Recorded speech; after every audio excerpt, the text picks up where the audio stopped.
ఎవరన్నా కొత్త వ్యక్తి పరిచయం అయ్యారనుకుందామండి. లేతే అన్నయ్యతో ఒక 4, 5 రోజులు ట్రావెల్ చేశారు. ఒక వరుస కలపటం. కుదిరితే బాబాయ్ అంటాం, లేకపోతే అరయ్య అంటాం, లేకపోతే ఇంకోటం. అంతే. ఇది ఎక్కడి నుంచి వచ్చింది ఈ సాంప్రదాయం ఆయనకి? రామారావుని బాబాయ్, జగ్గయ్య గారిని బాబాయ్, నాగేశ్వరరావుని బాబాయ్, శోభన బాబు అని ఒరే శోభన బాబు, ఒరే కృష్ణ, ఒరే ప్రభాకర్ రెడ్డి, ఒరే సత్యనారాయణ. అంతే. ఒక మాట పీజే శర్మ అన్నయ్య ఇండస్ట్రీకి వెళ్ళిన కొత్త ఒక చోట కలిసాట.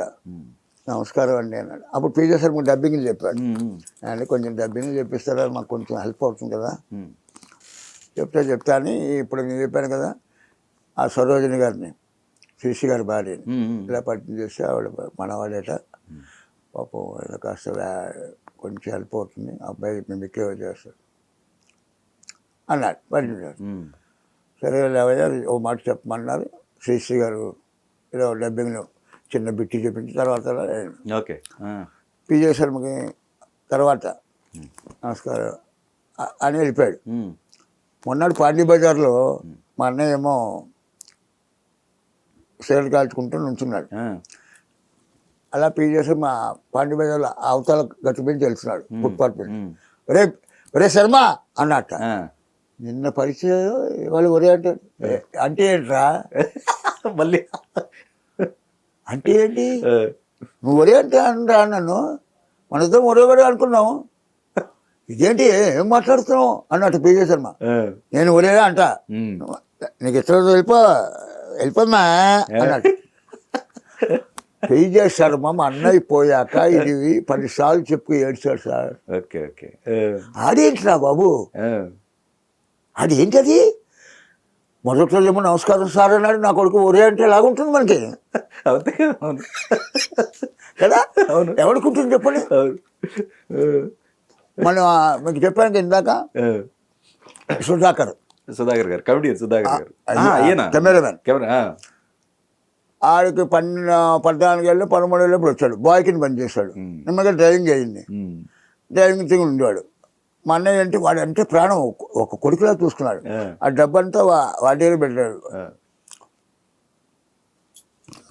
ఆ మాట ఏదో వచ్చి సోమబాబు గారు అన్నయ్య ఇలా కూర్చున్నారు. వీళ్ళు కాదు సార్, నేను కెమెరామెన్ అవుతా, మిమ్మల్ని అందంగా చేస్తా అన్నాడు ఈ సుధాకర్. ఈ డ్రైవరు ఇది కెమెరామెన్ అవ్వాలని అంబిషన్. ఓకే సోమబాబు గారితో అన్నాడు. ఏంటో పిచ్చి నాకు బుర్ర ఏమైనా దొబ్బిందా ఏంటో మాటలు అన్నాడు. ఎవడు సోమబాబు, ఎవరిని సుధాకర్. మా అన్నయ్య పక్కనే ఉన్నాగా, ఏం బాబు ఒరే ఉప్పు శోభనాచలపతిరావు, నువ్వు హీరో అవుదావు అనుకున్నావురా చిన్నప్పటి నుంచి, హీరోలా అమ్మా. ఇక నేను రాజబాబులో తనకు నేను అనుకున్నావా, ఎవడు చెప్పలేడు అవ్వచ్చమ్మా అన్నట్ట అన్నాడు అన్నయ్య. చచ్చలేదు అక్కడికి, ఆడికే మెరుగడినవాడు ఏంటి నన్ను అందంగా తిరిగినట్టు, నువ్వేంటి నువ్వు ఆడికి సపోర్ట్ చేస్తావు అంటే బాబు ఉప్పు శోభనాచలపతిరావు, నువ్వు శోభన అవుతావు అనుకున్నావా, నేను రాజు అవుతా అనుకున్నా అనేసాడట. అలాంటిది అన్నయ్య ఇంట్లోంచి వెళ్ళిపోతుంటే సుధాకర్ మా వదిన చిన్న మాట వెళ్ళిపోతుంటే అప్పట్లో 20,000 చెక్కు రాసి ఇన్నాళ్ళు ఉన్నా మీకు చెక్కుంది ఓకే అని పడేసిపోయాడు ఆ సుధా. అప్పుడు కన్నప్ప గారు అని కెమెరామెన్ ఉండేవాడు, దాసరి గారి పిక్చర్. ఆ కన్నప్ప దగ్గరికి వెళ్ళి ఇలా సుధాకి అవునరా మంచివాడు చాలా మంది, ఆడు ఇంట్లో కోపం వచ్చి వచ్చాడు, ఆడు నీ దగ్గరికి వస్తాడు, ఆడు కెమెరా నేర్పు, ఓకే నేను డబ్బులు ఇచ్చినట్టు చెప్పు, ఓకే ఆడు బట్టలు. శరత్ బాబు గారు, రమాప్రభ గారు ఒక రకంగా అన్నయ్య గారికి కానీ మీ ఫ్యామిలీకి కానీ బాగా అటాచ్మెంట్ ఉంది వాళ్ళకి సంబంధించి.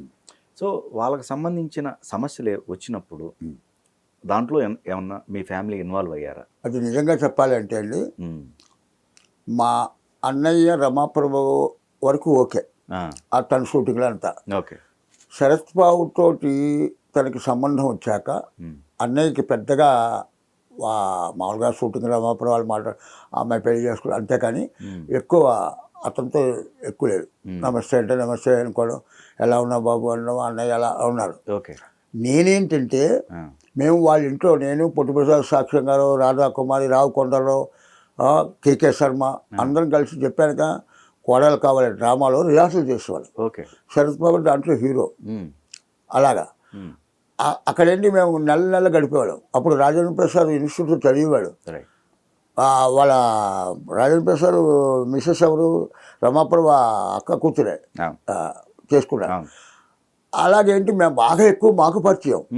మళ్ళీ నువ్వు సరే ఇలా అమ్మాయి చేసిన అమ్మాయిది అలా పెళ్లి చేసుకోవడం మామూలుగా అలా ఉండడం.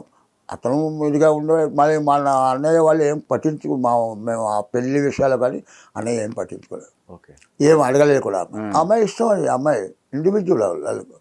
అందుకోసం ఏంటంటే అన్నయ్య కలెక్ట్ చేసుకోవడం. మేము కూడా లేదండి. నేను రమాప్రభ, మీరు నమ్మరు, ఆ రమాప్రభ తమ్ముడు రెడ్డి అని ఉన్నాడు. అతని పెళ్ళికి మీరు నమ్మరు, మేము వెళ్ళి అన్నీ అరేంజ్ చేయాలి. మేమే ముగ్గురిని చూసుకున్నాను. రమాప్రభ నేను ఒక ఇంట్లో అక్క అనేవాడు, బావ అనేవాడు, అలా ఉండేవాడు. ఆ మద్రాసులో ఆ ప్యారిస్ కార్నర్ దగ్గర కూరగాయల మార్కెట్ ఉంది. ముగ్గురు వెళ్ళాం. అక్కడ ఏంటంటే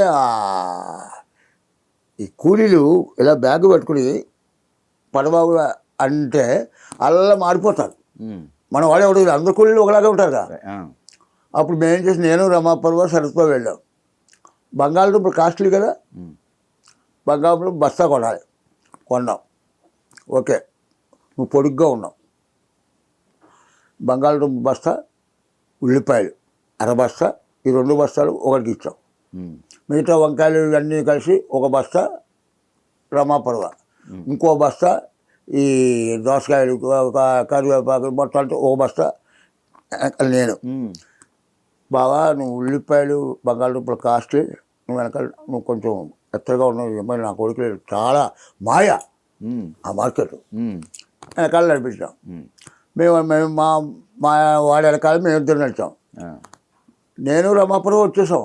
ఈ సరస్వతి రావట్లే, ఇదేంటి బాగా ఇంకా రాలేదు అక్కడ వస్తాడు, ఎక్కడ వెళ్ళాడు అంటే మనం ఏమో వచ్చేసాం ఇంకా రాలేదు. 1 గంట వెయిట్ చేసాం. రామా వాళ్ళు అవుతాడు, ఏమైంది సరే తోడు ఏమైంది చెప్పు, ఏంటి బాబు ఏమైంది నవ్వుతాడు. ఆ బస్తా వాడు బాగా అయిపోయాడు, ఎక్కడ మిస్ అయిపోయాడు. ఏమో ఇంత పొడుగు సిగ్గులేదు, పొడుగ్గా ఉన్నాను, బంగాళదుంపలు ఉల్లిపాయలు చూసుకోమంటే చూడరా మీ బావ ఇలా చేశాడు. నేను అతను ఎక్కడ కనబడితే పోయి ముందర దాకా నేను ఇలాగే బంగాళదుంపలు ఉల్లిపాయలు బస్తా చుట్టూ ఊరుకోవాడు. అలాగా ఇతడు బస్తా మిస్ చేశాడు. అలాగా ఆ పెళ్ళిళ్ళు అన్నీ అలాగే చేస్తాడు. రాజేంద్ర ప్రసాద్ పెళ్ళి కూడా మేమే ఇలా దగ్గరుండి, మొన్న ఒక ఇంట్లో కూడా చెప్పింది, చుట్టి ఇంట్లో మనిషిలా ఉండేవాడు. రెడ్డి పెళ్ళి నేను సర్బాబు ఇలా కలిసి చేశాను. ఎప్పుడూ నవ్వుకునేవాడు. అలా లేదండి, నాకు ఎక్కువ చనువు ఉండేది వాళ్ళతో. కానీ ఎప్పుడు తను చాలా అతను నమ్మరు, ఒక వేదాంతి. ఆ పర్సనాలిటీకి లేదండి. ఖచ్చితంగా నేను 102 ఏళ్ళు బతుకుతా అంటుండేవాడు. ఎప్పుడు నేను ఒక 20 సార్లు టచ్ చేశాను సత్యబాబు గారు. ఓకే. నైమిషారిని వెళ్ళిపోతుండేవాడు, యాత్రలు చేస్తూ ఉండేవాడు. తర్వాత రమాప్రభ వాళ్ళకి వచ్చాక మళ్ళీ మేము టోటల్గా మధ్యని కలిసిన అతనుకున్న పర్సనాలిటీ. అతను ఏంటంటే ఇంటి బాధ్యత ఎక్కువ. వాళ్ళు 12 మంది అంటో 14 మంది అప్పచెల్లు అన్నదమ్ములు అందరినీ సెటిల్ చేశాడు. మంచాడు. అతనికి ఏంటంటే ఇలాగ సడన్గా అవుతాడని ఎప్పుడు అనుకోలేదు. నేను మళ్ళీ మాట మన చెప్పచ్చో చెప్పకూడదు, మన జయలలిత ఆర్టిస్ట్ ఉంది, అమ్మాయితో మామూలుగా వెళ్ళేవాళ్ళు, వాళ్ళు గుడికి వెళ్ళి అన్నీ చేస్తాడు. ఇవన్నీ పెట్టుకోకండి, అదేం లేదు, మామూలుగా ఫ్రెండ్షిప్ అలాగే ఉన్నాడు. ఆ తర్వాత రమాప్రభ తమిళ ఆర్టిస్ట్ వాళ్ళ అమ్మాయిని పెళ్లి చేసుకున్నాడు అన్నీ. కానీ ఏంటంటే అతను మాత్రం నేను 102 ఏళ్ళు బతుకుతాను మాత్రం ఎప్పుడు చెప్పేవాడు. అలాగా ఒక ఫ్యామిలీ ఫ్రెండ్స్లా కానీ అన్నయ్య మాత్రం ఇచ్చేదే. కానీ అన్నయ్య పోయాక ఒక్క మాట అండి, ఏడ్చి, ఆవిడ ఎక్కడో షూటింగ్లో ఉంది, మా బాధలో మేము ఉన్నాం, ఆవిడ ఎక్కడుంది ఏం తెలుసు వాళ్ళకే తెలుసుకుని రావాలి కదా, పబ్లిక్ మన ఒక పేపర్లో పడిపోయి వచ్చేయాలి కదా.